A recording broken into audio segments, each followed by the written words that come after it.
सभी छात्रों को नमस्कार। आज की कक्षा में आप सभी का स्वागत है। मैं डॉक्टर ओम प्रकाश आर्य, असिस्टेंट प्रोफेसर संस्कृत विभाग, महाराजा कॉलेज, वीर कुंवर सिंह विश्वविद्यालय, आरा। हम लोग शुकनासोपदेश पढ़ रहे हैं, आप सभी को ज्ञात है। अब तक हम लोग इस शुकनासोपदेश के आरंभ के 4 अनुच्छेद पढ़ चुके हैं। आज 5वें अनुच्छेद को, पंचम अनुच्छेद को हम लोग पढ़ेंगे। आइए पंचम अनुच्छेद पढ़ते हैं। इसका पाठ हम लोग इस तरह से करेंगे।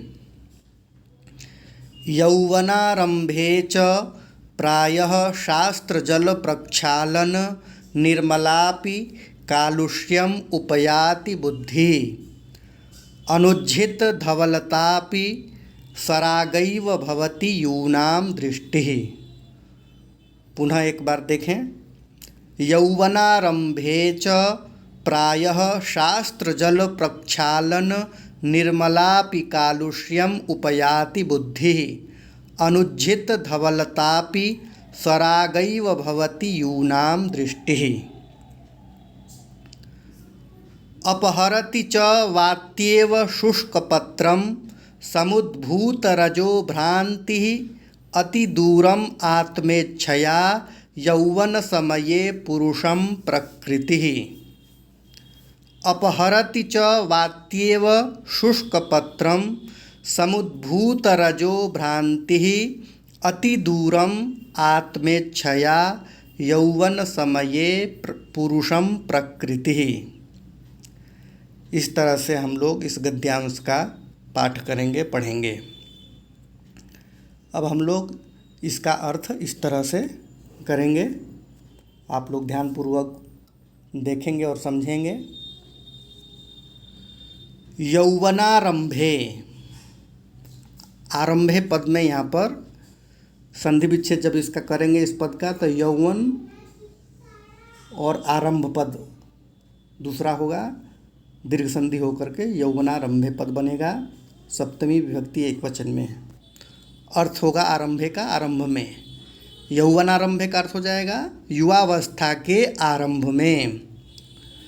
शास्त्र जल प्रक्षालन निर्मलापि बुद्धि, शास्त्र रूपी जल से धुल जाने के कारण निर्मल बुद्धि भी प्रायः कालुष्यम उपयाति, प्रायः कलुषित हो जाती है। अनुज्झित धवलतापि, धवलता को छोड़े बिना भी यूनाम दृष्टि, यहाँ यूनाम में षष्ठी विभक्ति बहुवचन है। अर्थ होगा युवकों की दृष्टि सरागैव भवति, सराग हो जाती है, राग से युक्त हो जाती है। अपहरति च वात्येव शुष्कपत्रम, अर्थ होगा जिस प्रकार वायु का प्रबल झोंका सूखे पत्ते को उड़ा ले जाता है, उसी प्रकार वात्या शब्द है या वात्या जोड़ इव, वात्येव गुण संधि होकर के इस तरह से पद बनता है। वात्येव, वात्या का अर्थ होता है आंधी, तूफान, बवंडर। तो अर्थ हुआ कि जिस प्रकार वायु का प्रबल झोंका सूखे पत्ते को अपहरति उड़ा ले जाता है, दूर कर देता है, उसी प्रकार यौवन समये, युवावस्था के समय, समुद्भूत रजो भ्रांति, रजोगुण द्वारा उत्पन्न भ्रांति वाली प्रकृति भी पुरुषम, व्यक्ति को, पुरुष को आत्मेच्छया, स्वेच्छानुसार, अति दूरम, अत्यंत दूर खींच ले जाती है। इस गद्यांश में कवि का कहना है, हम लोगों ने पिछले चतुर्थ अनुच्छेद में पढ़ा था, गर्भेश्वरत्वम अभिनव यौवनत्वम अप्रतिम रूपत्वम अमानुष शक्तित्वं चेति महती यम खलु अनर्थ परंपरा। अर्थात जन्म सिद्ध प्रभुता, जन्मसिद्ध ऐश्वर्य, नव यौवन, अभिनव अनुपम सौंदर्य और अलौकिक शक्ति, ये सब अनर्थ के हेतु हैं। इन्हें अनर्थ श्रृंखला कवि ने कहा है। अब यहाँ से आज जो हम लोग पढ़ रहे हैं पंचम अनुच्छेद को, इस अनुच्छेद में जो पीछे जिन चारों को अनर्थ श्रृंखला कहा गया है, अब उनमें से एक एक अनर्थ हेतु को लेकर उससे होने वाले दोषों का विस्तार पूर्वक वर्णन करने के अभिप्राय से यहाँ सर्वप्रथम यौवन को लक्ष्य कर कवि का कहना है कि यौवनारंभे, युवावस्था के आरंभ में शास्त्र के जल से धुली हुई निर्मल बुद्धि भी कलुषित हो जाती है। बुद्धि की निर्मलता का कारण होने से यहाँ शास्त्र में जल का आरोप किया गया है, अतः यहाँ पर रूपक अलंकार है। निर्मल बुद्धि भी कलमश से सन जाती है, यह एक विरोधी बात है, किंतु कलुषित होने का तात्पर्य विवेकहीन होना, यदि हम यह अर्थ लेते हैं तो विरोध का परिहार हो जाता है, अतः यहाँ विरोधाभास अलंकार है। अथवा प्रक्षालन रूप कारण के होने पर भी निर्मलत्व रूप कार्य के न होने से यहाँ विशेषोक्ति अलंकार भी हम कह सकते हैं,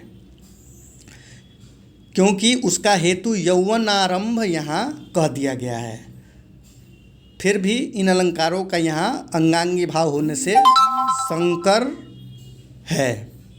युवकों के नेत्र ऊपरी धवलता भले न त्यागें, किंतु वे सराग हो जाते हैं। यहाँ भी अपाततः विरोध लक्षित होता है, किंतु राग शब्द यहाँ लाल और आसक्ति अर्थों में श्लिष्ट है। भाव यही है कि देखने में धवल होने पर भी युवकों की आँखों में राग की लाली छा जाती है, अर्थात रमणी आदि में अनुराग युक्त हो जाती है। इस प्रकार यहाँ विरोधाभास अलंकार है। अगला जो हम लोगों ने पढ़ा था, अपहरति च वात्येव शुष्कपत्रम समुद्भूत रजो भ्रांति अति दूरम आत्मेच्छया यौवन समये पुरुषम प्रकृति। यहाँ कवि का कहना है कि जैसे अंधड़ आंधी सूखे पत्ते को दूर उड़ा ले जाता है, शुष्क पत्रम सूखे पत्ते को दूर उड़ा ले जाता है, वैसे ही यौवन समये, वैसे ही युवावस्था के समय मनुष्य की प्रकृति उसे रजोगुण के चक्कर में अचिंत्य विषयों की ओर खींच ले जाती है। यहाँ मानव प्रकृति की उपमा बवंडर से तथा पुरुष की सूखे पत्ते से दी गई है। समान धर्म समुद्भूत रजो भ्रांति पद में श्लेष है। वात्या के पक्ष में इसका अर्थ होगा उठी हुई धूलियों के चक्कर से युक्त, और मानव प्रकृति के पक्ष में इसका अर्थ होगा समुत्पन्न रजोगुण से भ्रांति युक्त। सत्व रजस तमस की त्रिगुणावस्था प्रकृति कहलाती है, जो कि इन गुणों के कम अधिक होने से मनुष्य को अच्छे बुरे कर्मों में प्रेरित करती है। रजोगुण की अधिकता से ही राग आदि उत्पन्न होते हैं। गीता में भगवान श्री कृष्ण ने स्पष्ट कहा है, रजो रागात्मकम विद्धि तृष्णा संग समुद्भवम, तथा एक जगह और कहते हैं लोभः प्रवृत्तिरारंभः कर्मणाम अशमः स्पृहा रजस्यैतानि जायन्ते विवृद्धे भरतर्षभ। अर्थात रजोगुण के बढ़ने पर लोभ और प्रवृत्ति अर्थात सांसारिक चेष्टा तथा सब प्रकार के कर्मों का स्वार्थ बुद्धि से आरंभ एवं अशांति अर्थात मन की चंचलता और विषय भोगों की लालसा, यह सब उत्पन्न होते हैं। यहाँ दूसरा समान धर्म है अति दूरम आत्मेच्छया अपहरति। मानव प्रकृति के संदर्भ में इसका अर्थ होगा बुद्धि से अगोचर विषयों में, तथा वात्या के पक्ष में अर्थ होगा बहुत दूर स्थान में। आत्मेच्छया का तात्पर्य है बिना किसी बाधा के। इव यहाँ पर उपमावाचक निपात है। इस प्रकार श्लेष से पुष्ट होने से यहाँ श्लेषानुप्राणित उपमा अलंकार है। अब हम लोग इस गद्यांश के अंतर्गत आए हुए पदों के प्रकृति प्रत्यय समास आदि विग्रह को समझते हैं। सर्वप्रथम पद है यौवनारंभे। इसका समास विग्रह होगा यौवनस्य आरंभे यौवनारंभे, षष्ठी तत्पुरुष समास। अगला पद है शास्त्र जल प्रक्षालन निर्मला। शास्त्रम एव जलम शास्त्र जलम, कर्मधारय समास। शास्त्र जलेन प्रक्षालनम शास्त्र जल प्रक्षालनम, तृतीया तत्पुरुष समास। और निर्मला पद का विग्रह होगा निर्गतम मलम यस्याह सा निर्मला, बहुब्रीहि समास। शास्त्र जल प्रक्षालनेन निर्मला शास्त्र जल प्रक्षालन निर्मला, तृतीया तत्पुरुष समास। अगला पद है कालुष्यम। कलुषस्य भावः कालुष्यम, कलुष पद से स्यं प्रत्यय होकर के कालुष्यम पद बनता है। अगला पद है उपयाति। उपयाति पद उप उपसर्ग पूर्वक या धातु से लट लकार प्रथम पुरुष एक वचन में यह पद निष्पन्न होता है। अगला पद है अनुज्झित धवलता। न उज्झिता अनुज्झिता, नए तत्पुरुष समास। अनुज्झिता धवलता यया सा, अनुज्झित धवलता, बहुब्रीहि समास। अगला पद है स्वरागा। रागेण सह वर्तमाना स्वरागा।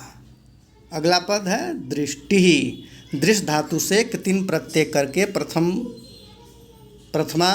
विभक्ति एक वचन में यह पद दृष्टि बनता है।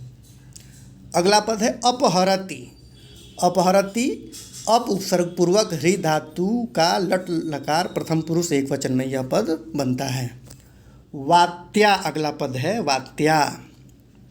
यह स्त्रीलिंग का पद है। वात पद से य प्रत्यय पाशादिभ्यो यह, इस पाणिनीय सूत्र से यह प्रत्यय करते हैं और स्त्रीलिंग में टाप प्रत्यय करके यह पद निष्पन्न होता है वात्या। इसका अर्थ होता है आंधी तूफान बवंडर। अगला पद है शुष्क पत्रम। इसका समास विग्रह होगा शुष्कम पत्रम शुष्क पत्रम, कर्मधारय समास। अगला पद है समुद्भूत रजो भ्रांति। इसका वात्या के पक्ष में विग्रह होगा समुद्भूतानाम रजसाम धूलीनाम भ्रांति यस्याम सा, बहुब्रीहि समास। और प्रकृति के पक्ष में विग्रह होगा समुद्भूतस्य रजसः रजोगुणस्य भ्रांति यस्याम सा, बहुब्रीहि समास। आत्मेच्छया अगला पद है। इसका विग्रह होगा आत्मनः इच्छा आत्मेच्छा, षष्ठी तत्पुरुष समास। तया आत्मेच्छया, तृतीय विभक्ति का यह पद है। यौवन समये का विग्रह होगा यौवनस्य समयः यौवन समयः, तस्मिन् यौवन समये, षष्ठी तत्पुरुष समास। अगला पद है प्रकृति। प्र उपसर्ग पूर्वक कृ धातु से कृतिन प्रत्यय करके प्रथमा विभक्ति एक वचन में यह प्रकृति पद निष्पन्न होता है। इस तरह से आप लोगों ने इस गद्यांश के अर्थ और अलंकार प्रकृति प्रत्यय समास आदि विग्रह को सुना, समझा, जाना। इसके लिए आप सभी को धन्यवाद। पुनः अगली कक्षा में अगले अनुच्छेद के साथ आप सभी से मिलेंगे। तब तक के लिए धन्यवाद।